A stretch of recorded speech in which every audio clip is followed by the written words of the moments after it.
Halo Cipsa, kenalin nama aku Wahyudi. Kalian boleh panggil Yudi atau Budi.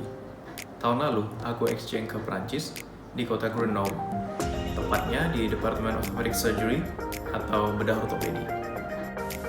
Halo Cinta, kenalin aku Utri. Aku salah satu returnee dari Scopy Exchange Program ke Jermani tahun 2019 bulan September di Rumah Sakit Universitas Klinikum Erlangen di kota Erlangen, dan waktu itu aku di Departemen Thoracic Surgery. Ciao, nama aku Kasfi atau biasa dipanggil Avi. Tahun lalu aku exchange ke Roma, Italia, tepatnya di La Sapienza Università di Roma, Departemen Orthopedic Surgery atau bedah ortopedi. Halo semuanya, kenalin nama saya Yofi Suryani, biasa dipanggil Yofi ataupun Yeyen. Saya adalah outgoing scholar tahun 2018 ke Maroko dengan Departemen Kardiologi.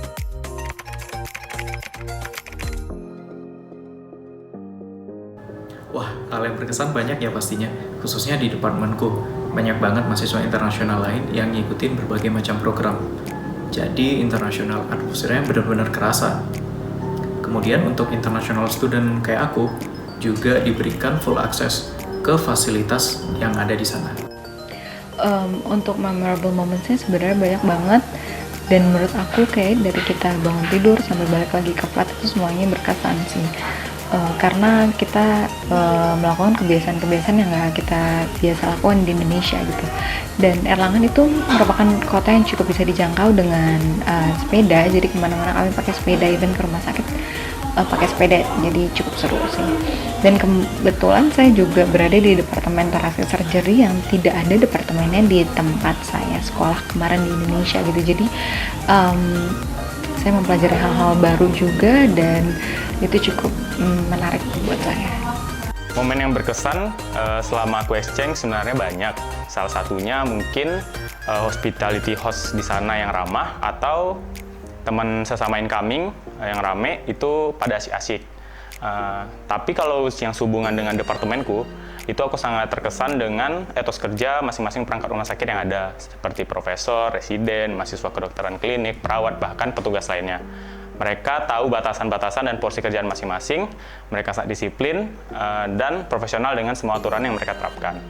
Selama exchange, memorable moment saya pasti itu banyak banget, tapi kayak interaksi dengan pasien walaupun adanya keterbatasan bahasa, lalu juga ikut kelas dengan koas ataupun residen di Departemen Kardiologi.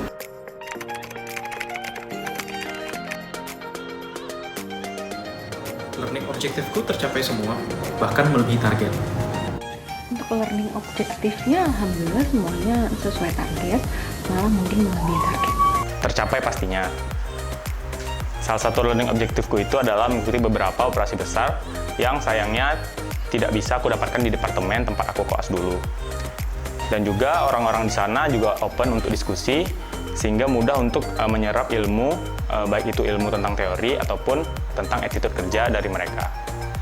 Nah, untuk learning objektif, syukurnya tercapai semua, malah saya bersama residen juga membantu untuk menegakkan diagnosis pada pasien tetralogy or Fallot.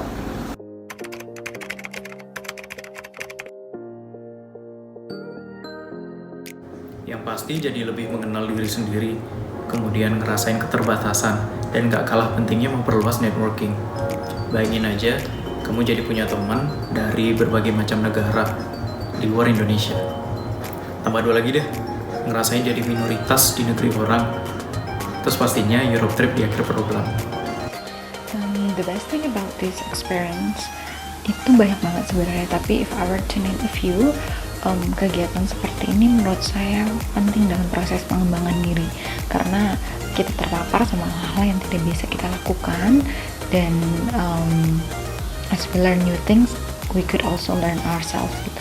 Yang kedua, menurut saya perluasan networking penting banget menurut saya di era kita sekarang, for the sake of our career, or just as sebagai social individual itu penting banget.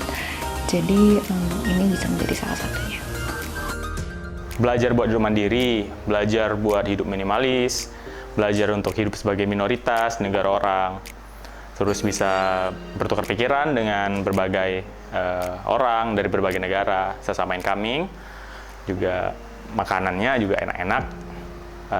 Last but not least, jalan-jalan post exchange-nya pastinya asik. Itu pasti banyak banget, kayak kamu itu dapat new education, new culture, new personal development, terus opportunities to travel, terus new language, lalu juga apa ya, kayak new long lasting relationship, ya kayak gitu.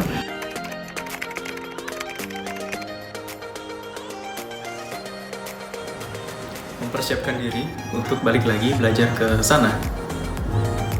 Apa yang aku lakukan sekarang, banyak banget nilai-nilai yang bisa aku ambil dari perjalanan aku dan dari kegiatan ini.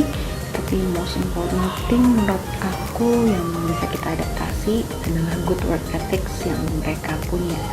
Dari hal kecil aja, kayak misalnya datang tepat waktu, kemudian dedikasi mereka kepada pasien mereka, kemudian and how they put a very detailed attention to everything for the sake of the patients gitu. Jadi hal-hal itu yang bisa kita contoh dan bisa coba aku implementasikan ke diri aku sendiri. Pastinya menerapkan semua yang aku dapat dari sana, baik itu dari segi teori ataupun attitude.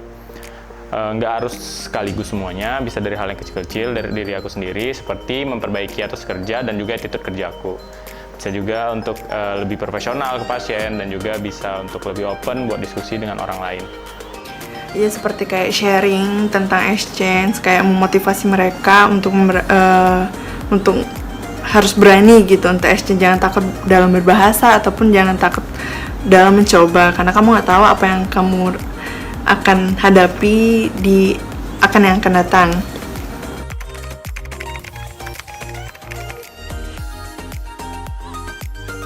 Nggak ada kendala berarti.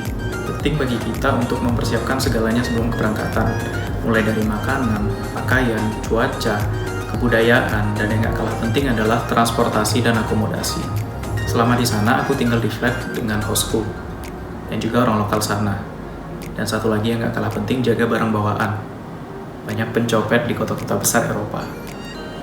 Untuk culture shock sendiri alhamdulillah nggak ada yang berarti, karena dari awal saya juga udah cari tahu tentang culture Jerman seperti apa, kemudian macam makannya, lalu transportasi di sana gimana gitu. Jadi pun ada hal-hal yang tidak sesuai dengan kebiasaan saya di Indonesia udah bisa saya antisipasi dari Indonesia. Contohnya kayak makanan di sana kebanyakan kurang pedas buat saya, jadi saya bawa sambal dari Indonesia. Jadi hal-hal seperti itu yang menurut saya harusnya masih bisa kita manage dan kita antisipasi. Nggak menemukan yang terlalu berarti sih, karena emang udah well prepare sebelum pergi ke sana dan udah research terlebih dahulu. Kalau untuk masalah iklimnya mirip dengan Indonesia karena di Eropa Selatan, atau iklimnya itu lebih ke Mediterania. Kalau untuk makanan semuanya cocok di lidah dan nggak sulit untuk nemuin yang halal. Dan juga aku kebetulan punya beberapa kenalan dan keluarga yang tinggal di Roma, jadi untuk proses adaptasi bisa lebih mudah.